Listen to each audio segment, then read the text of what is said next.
Setyembre 8, taong kasalukuyan na mangyari ang insidente ng paglunok ng pera ng isang babaeng security screening officer sa NAIA Terminal 1.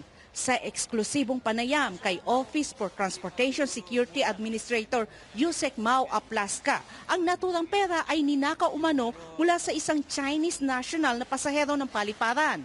Nakumpirma nila ang insidente matapos makakuha ng CCTV footage sa paliparan. Setyembre 14 nang sila'y makakuha ng ebidensya dahil sa tagal ng pagkuha ng CCTV sa Manila International Airport Authority o MIAA. Finally, nakakuha kami ng isang angle ng CCTV na nakita talaga na nilunok niya. Uminom pa siya ng tubig at saka tinutulak-tulak pa niya yung nilunok niya na pera.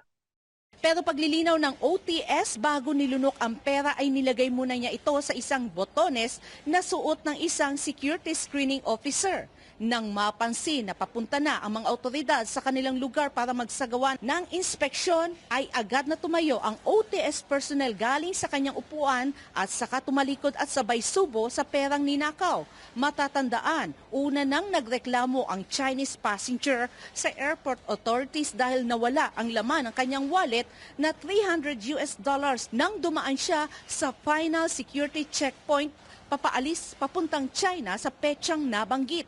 Tumanggi rin kilalanin ng OTS ang suspect dahil mayroon pa silang second state ng investigation para alamin kung kasabwat ba ang supervisor o mga kasama niya sa nangyaring nakawan. Ang suspect ay isang 28 anyos at 7 taon nang nagtatrabaho bilang SSO sa NAIA na isang contractual.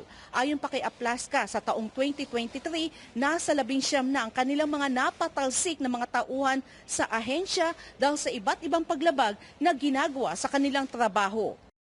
Based dito sa aming records from 2020 July 1 of 2022 up to September, ang dismiss na natin ay 19 personnel.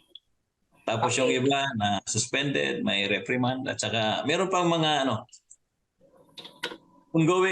ongoing cases kami na iniimbestigahan. There are still 12 cases na tinatapos ng ating legal for various offenses naman.